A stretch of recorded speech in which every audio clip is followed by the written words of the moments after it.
Como lo prometí es deuda, en el episodio de hoy vamos a estar hablando de esos laburos que realicé, los trabajos que realicé en estos 16 años viviendo acá en la ciudad de Toronto. Y el sonido que escucharon al inicio del podcast, después de nuestra cortina, es un sonido muy característico cuando uno vive en el centro de la ciudad. Y es el sonido de las puertas del subway, del subte, del metro, depende de dónde estén escuchando este podcast. Ese subway, ese metro, me supo llevar a mi primer trabajo aquí en la ciudad.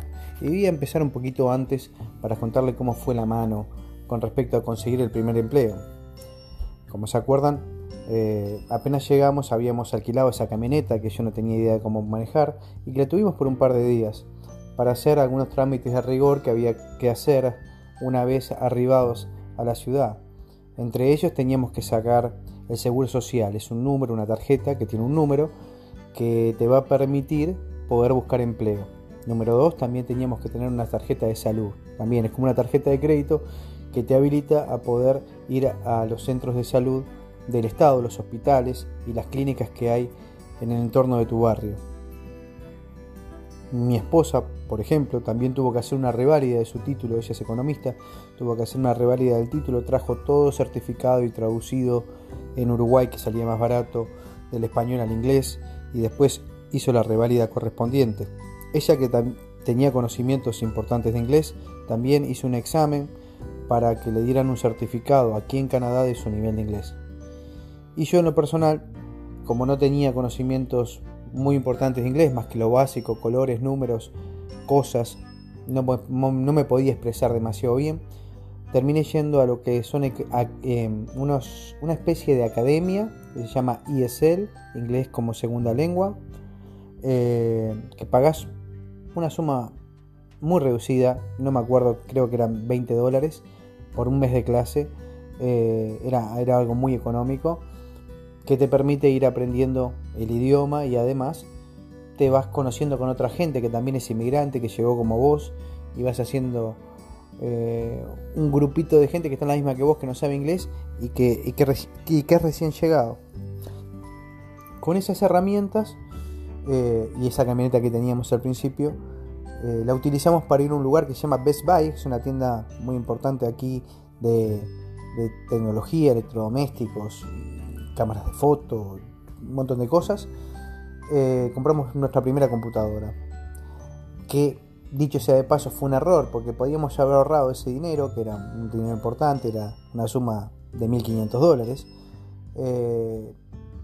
porque podíamos haber usado lo que les dije en el primer episodio de esta historia, la biblioteca, que cuenta con computadoras que uno puede acceder, tiene impresora y demás, y buscar empleo desde allí. Pero como teníamos internet en la casa y desconocíamos eso al principio, compramos la computadora porque dijimos, bueno, ¿cómo vamos a buscar laburo? No tenemos otra herramienta que una computadora, conectarla al servicio de internet de la casa que estábamos alquilando y hacer nuestras búsquedas. Además, eso nos permitía estar conectados con la gente que quedó en Uruguay, que iba a venir en un futuro. Ya nosotros estábamos acá y íbamos a generar experiencia para ayudar a los que venían. También seguir conectados con los que ya estaban acá, que nos habían dado una mano en algún momento, para preguntarles, para, no sé, usarlos de fuente de sabiduría para la búsqueda de empleo, por ejemplo. Y además usar estas agencias de empleos que hay, como les dije, una muy conocida se llama Manpower, para la búsqueda de empleo de mi esposa, que ella es profesional y sabía inglés. Bueno, compramos la computadora, llegamos a casa contentos, devolvimos la camioneta, enchufamos la computadora en internet y ahí arrancamos a la búsqueda de empleo. Algo que fue bastante, no sé si difícil es la palabra, sino fue que los días pasaban y uno esperaba, tenía esa ilusión de que, bueno, los canadienses están buscando gente para laburar, o sea que el laburo crece en los árboles. Y como les dije, no todo el mundo tiene la misma suerte y los días pasan y uno empieza a hacer cuentas. Uno calcula que tiene que pagar un costo de un alquiler, entre nosotros en aquel momento eran $1,200, porque teníamos 2 perros. Normalmente es un poco menos lo que se paga de alquiler por un lugar para llegar. Vamos a poner un número redondo, son $1.000, nosotros pagamos 1.200, un poquito más porque teníamos los 2 perros. A eso tenés que sumarle que tenés que tener un pase para poder viajar por la ciudad, como lo comentó mi hermano en otro episodio, que tiene un costo en aquel momento eran de $100, que te habilitaba a subirte las veces que quisieras, tanto a un ómnibus como o a un colectivo, como al metro o al subway. Eso era $100 cada uno, ya eran $200 más, son 1.400 dólares. Como teníamos 2 perros y no teníamos veterinaria ni nada, decidimos sacarle un seguro a los perros que tenía un valor de $50. Ya ahí eran $1.450. Teníamos que comer, por supuesto, comer es importante, así que más o menos el presupuesto para 2 personas en aquel momento oscilaba en $250, $300, vamos a poner 250. Así que ya ahí andamos en alrededor de los $1.700. Y alguna cosita más que se me está escapando. Todo eso había que tenerlo en cuenta. Era dinero que íbamos a gastar del dinero que habíamos traído, que era en torno a los $10.000. Y cuando el tiempo pasa, se empieza a hacer la cuenta y decir, bueno, toda la plata que traje, puedo sobrevivir sin laburar hasta tal día. Y te entras a desesperar. Desesperar en el buen sentido, porque decís, uno esperaba que fuera de un día para el otro. Yo esperaba que mi mujer, siendo profesional, sabiendo inglés y teniendo la experiencia bancaria en un banco internacional en Uruguay, iba a conseguir en un banco al otro día, pero las cosas no fueron así.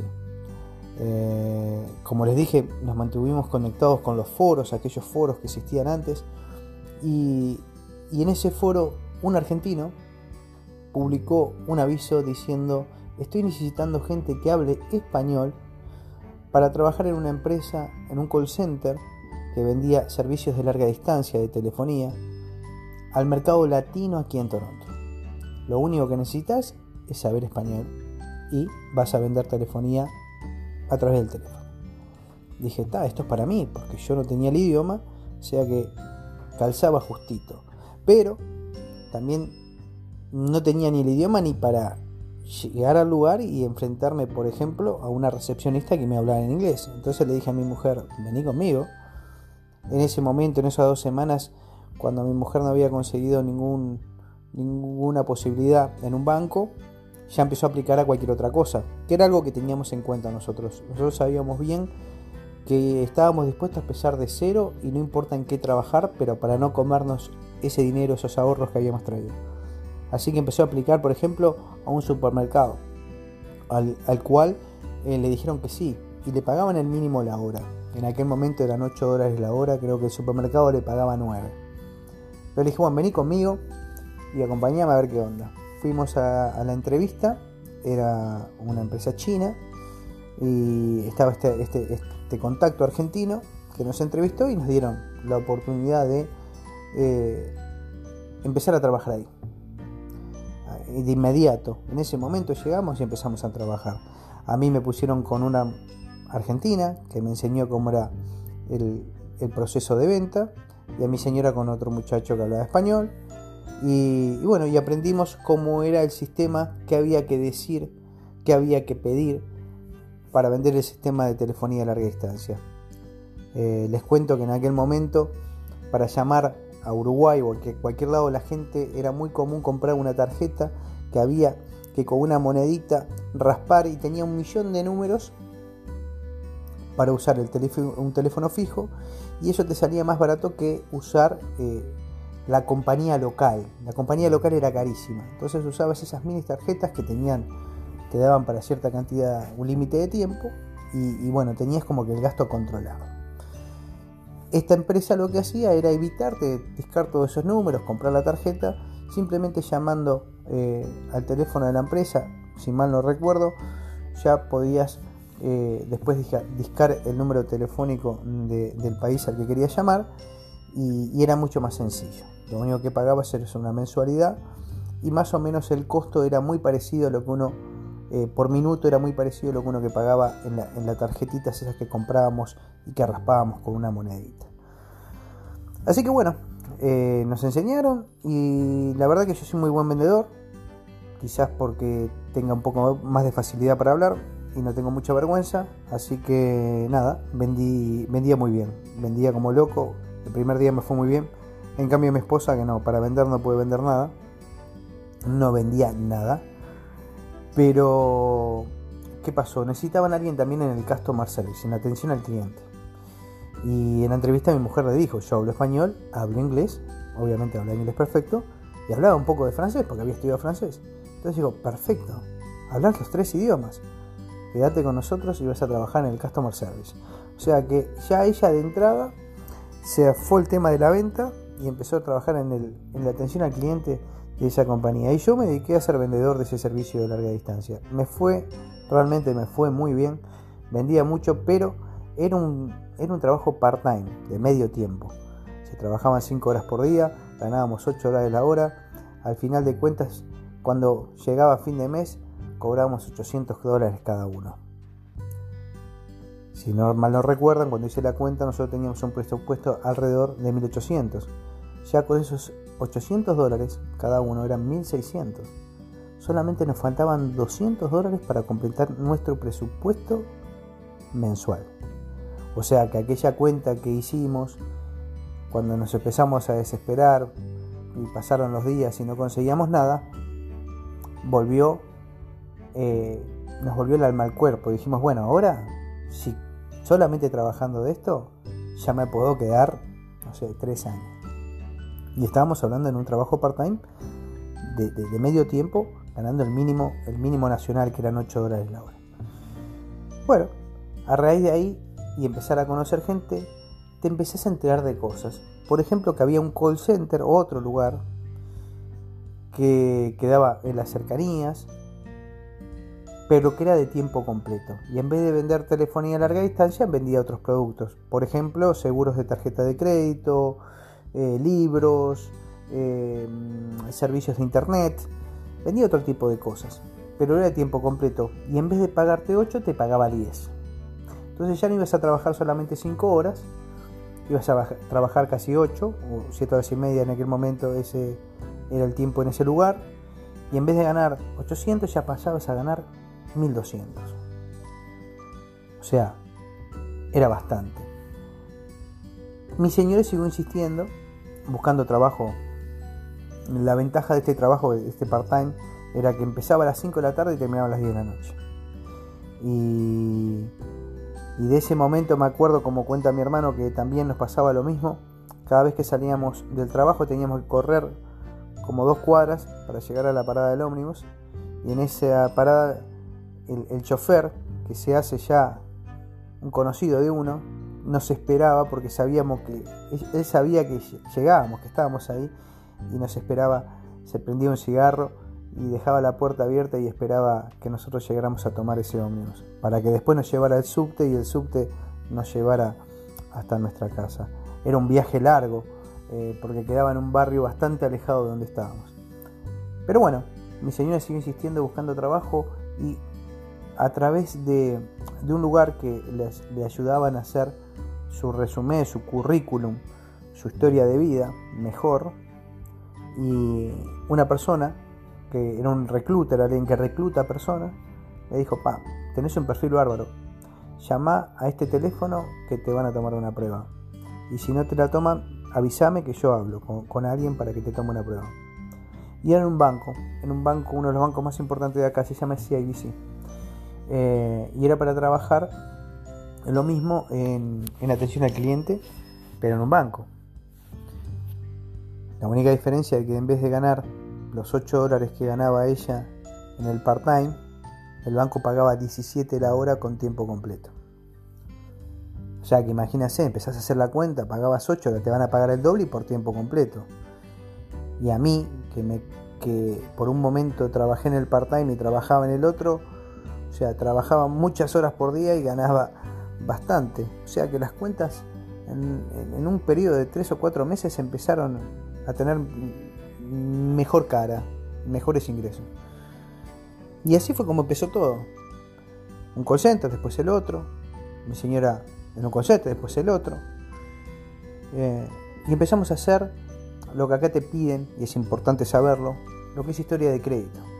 ¿qué es historia de crédito? Bueno, aquel señor que les mencioné, que se llamaba Jorge, que nos hizo una charla en Montevideo, nos dijo, lo primero que tienen que hacer es no solo tener una cuenta bancaria, sino intentar sacar una tarjeta de crédito.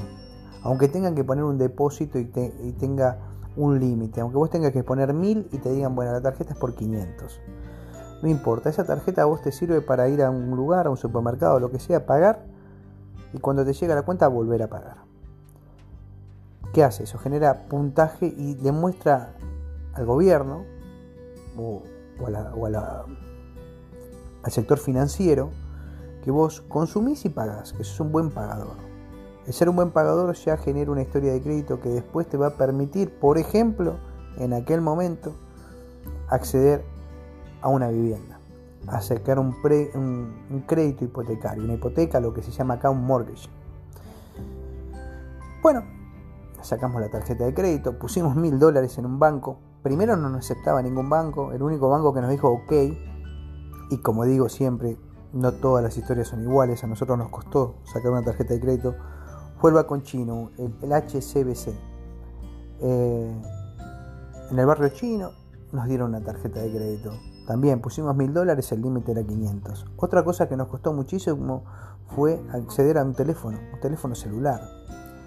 En aquel momento nosotros no pudimos. Me acuerdo que el hermano de un amigo de mi hermano, que tenía una empresa constructora, me prestó uno. Y ahí les cuento un pedacito. En esas 2 semanas que no tuve nada, lo conocí a esta persona, me llevó un día a trabajar en la construcción y me dijo, no, pero vos viniste con papeles, vos sos residente, no labures en la construcción, y tu mujer es profesional, no van a necesitar este tipo de trabajo, vas a hacerte camino de otra manera. A mí me costó mucho sacar mis papeles cuando yo vine en otro momento, que no vine como residente, y ese pedacito se los quería meter por ahí para que ustedes tengan en cuenta qué cosas van pasando.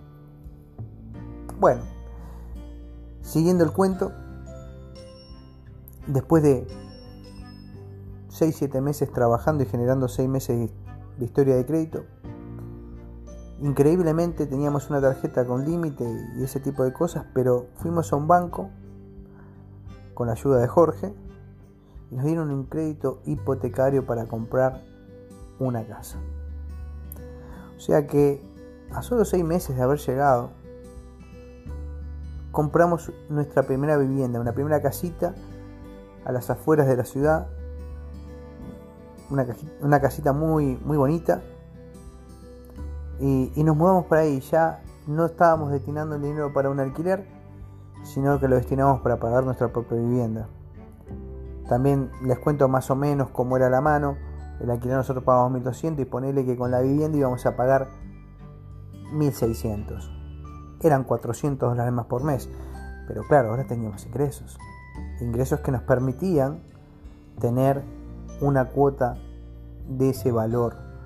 Es la hipoteca, también les cuento que son a largo plazo, son de 20, 30, 35 años.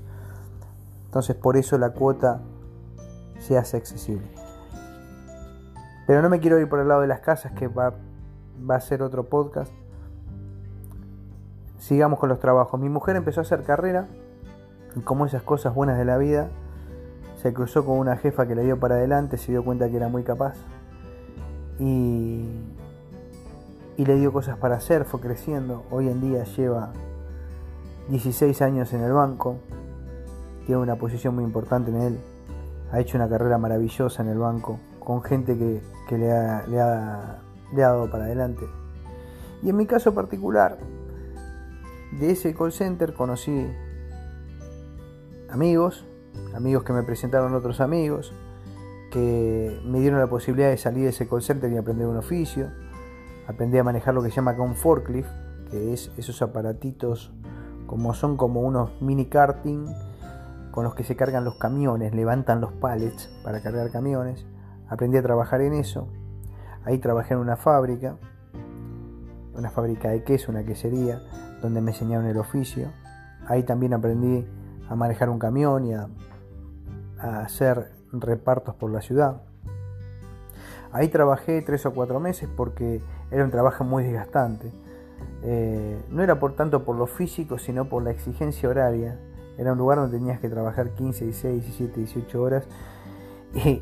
Y sinceramente uno había venido acá para pasarla mejor que allá y no pasarla mal.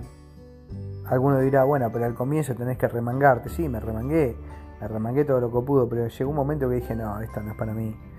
Esto no es para mí. Y aparte, cuando no tuve la misma suerte que mi esposa, cuando el que está arriba tuyo te presiona y te presiona de mala manera, y cuando vos sos nuevito acá, a veces te sale el uruguayo de adentro y le querés arrancar la cabeza, pero uno se controla y dice, no la puedo cagar acá. Recién llegué. Así que preferí renunciar. A través de una agencia de empleo, nuevamente conseguí, dado que me enseñaron el oficio, que me llevo eso de ese lugar, que de alguna manera no se portaron tan bien conmigo, pero me dieron un oficio, y ese oficio me permitió conseguir otro trabajo. Ya tenía la experiencia, o sea que era más fácil conseguir trabajo. La experiencia, la famosa Canadian Experience, la experiencia canadiense. A veces pesa mucho, para algunos no, pero para mí pesó. Cuando te piden, bueno, ¿y tu experiencia canadiense? Ellos quieren saber cómo te has comportado en nuestro trabajo. ¿Tenés alguna referencia? ¿Sos un tipo que llega en hora, que no falta, que sos respetuoso, que sos ordenado? Ellos quieren saber eso. A eso le llaman experiencia canadiense. Es cómo te comportás, cómo te desempeñás en una tarea, en una empresa. No importa de qué. Obviamente cuando estás aplicando a un trabajo profesional es importante que hayas desarrollado tu experiencia profesional, pero en un laburo de fábrica a veces lo más importante es que seas puntual, que seas respetuoso, que no seas el tipo que falta, que se enferma y demás. Bueno, a raíz de ahí, como les dije, conseguí laburo en otro lado porque sabía manejar el forklift. Vayan acostumbrando a esa palabra porque no conozco la palabra en español. Me la han dicho, pero siempre me la olvido. Y bueno, trabajé ahí unos meses. Después me fui a otra empresa, trabajé de lo mismo. Y allá por el año 2010 hubo una crisis en Estados Unidos y la empresa en la que estaba trabajando decidió cerrar unas sucursales y decidió despedir a los nuevos empleados que había tomado recientemente. Yo llegué a trabajar 3 años en esa compañía. Y cuando te hablan de despedir, acá te despiden, pero hay una cosa que se llama el layoff, que te despiden, pero el gobierno te va a bancar por un añito, te va a exigir que en ese añito que vos estás en tu casa sin laburar, que vas a cobrar un porcentaje de lo que ganabas, te exige ir a una oficina todos los meses y presentar reportes de que estuviste buscando trabajo, dónde estuviste buscando, dónde, en los clasificados, bueno, tráeme el recorte clasificado que mandaste, los mails que mandaste, porque ellos dicen, bueno, yo te pago, pero bueno, estás buscando laburo, ¿no? Y a su vez te dan la chance de que si tenés bajos ingresos te pagan un curso, se llama Second Career, segunda carrera. Ese curso que te ofrecen pagar es para que vos te especialices en algo nuevo y puedas salir al mercado laboral mejor formado. Lamentablemente yo no cabía en el que tenía pocos ingresos, porque como les dije, ya no era el de 8 horas de la hora, ya había empezado la curva ascendente. Les cuento que en la quesería ya ganaba 13, y en la segunda empresa que trabajé, que era de cámaras de foto, ya ganaba 17. O sea, había alcanzado a mi mujer, pero mi mujer en ese periodo de 3 años, ya ella tampoco ganaba 17, ya ganaba 30. Entonces como que las cosas fueron creciendo y creciendo y creciendo, y hay ciertos beneficios que están apuntados más a que tiene menos recursos. Como yo tenía recursos, a mí ese curso me lo pagué yo mismo. ¿Y qué curso fue? Bueno, saqué definitivamente la licencia de conducir profesional para manejar un camión y un ómnibus de línea. Apliqué una empresa de ómnibus que tuve la posibilidad de pasar algunos exámenes, pero al final no me tomaron. Y después, a través de un amigo, varios amigos que fui conociendo acá, primos de fulano, gente que estaba, me dieron la posibilidad de ir a diferentes entrevistas de empresas que buscaban a choferes. Finalmente en una de ellas quedé y trabajé durante 5 años corridos en esa empresa. Una empresa familiar que se dedicaba a la construcción, a vender material de construcción, y yo con un camión repartía por todo Ontario ese material. Fue maravilloso porque me dio la posibilidad de conocer diferentes lugares de Ontario, aprender del oficio, aprender lo que es un camión, aprender un montón de cosas, pasarla bien, hacer un lindo grupo de gente con la cual trabajé, hasta que finalmente, hace unos 5 años, allá por el 2015, en una reunión de amigos, otro conocido, uruguayo, que recientemente había obtenido un cargo en una empresa, me dijo: che, ¿cómo vas en tu laburo? No, todo bien, todo bárbaro, no tengo ningún problema. Dice: yo sabes que en mi empresa están buscando gente. Y bueno, era un salto de calidad, pasar de una empresa familiar, que no quiere decir que esté mal, está muy bien, a una empresa internacional. El cambio es grande, porque primero la diferencia de sueldo es importante, y segundo, el respaldo de una empresa internacional, todas las herramientas que te presenta y te da una empresa internacional son mejores o de mayor calidad que una empresa pequeña familiar. Así que bueno, allá por el año 2015 pegué mi último salto, y es hoy 19 de octubre que estoy haciendo este podcast, que va a salir mañana. Cumplo 5 años en esa empresa. Contento con la empresa. Como todo trabajo, a veces tenemos una de cal y una de arena. Son mucho más los días soleados que los nublados, muchísimos más, pero no quiere decir que algún nublado no tengamos. Pero estoy muy contento de estar ahí. Hoy, como les digo, cumplo 5 años en esa empresa, y esa ha sido mi historia laboral en este país. Hoy tengo un sueldo mucho mejor que los $21 la hora, lo podría decir. Estoy en el entorno de los 28, para que sepan lo que puede ganar un camionero por acá. Cuando te dicen 28 a la hora, ¿qué quiere decir eso? Bueno, acá se paga por hora, y se habrá tela para cortar para hablar del tema de ganar por hora. Pero recuerden, arranqué en aquel momento, en el 2005, ganando 8, después gané 10, después gané 13, después gané 17, después gané 21, y hoy en el 2020 ganó 28. O sea que ha ido de forma ascendente la cosa, y uno ha crecido en su carrera profesional como conductor de un camión. Así que bueno, espero que les haya entretenido este audio, que está cercano a los 29 minutos, y habrá mucho tema para contar. Un tema muy interesante es el tema de por qué se gana por hora acá en Canadá. Acá tu tiempo tiene un valor hora, y es muy diferente a como el concepto que tenemos en nuestros países. No todo el mundo gana valor hora. Hay gente que gana un salario, un sueldo mensual todos los meses, que es el mismo. Yo gano el mismo porque hago la misma cantidad de horas, o 40 horas semanales, y me pagan esas 40 horas a ese número. Pero a veces los trabajos que son del obrero se pagan por hora. Y espero con esto cerrar este episodio, y nos reencontraremos muy pronto. Así que les agradezco que estén del otro lado escuchando. Tenemos nuevas propuestas, hay amigos que se quieren sumar, eso está bueno, gente que se quiera sumar y quiera divertirse, pero este fue un poco serio.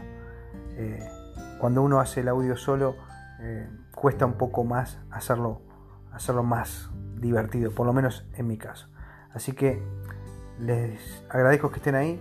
Recuerden que si les gustó el episodio lo compartan en sus redes sociales y me pueden arrobar. Mi Instagram es detiancanada y hasta la próxima. Chau chau.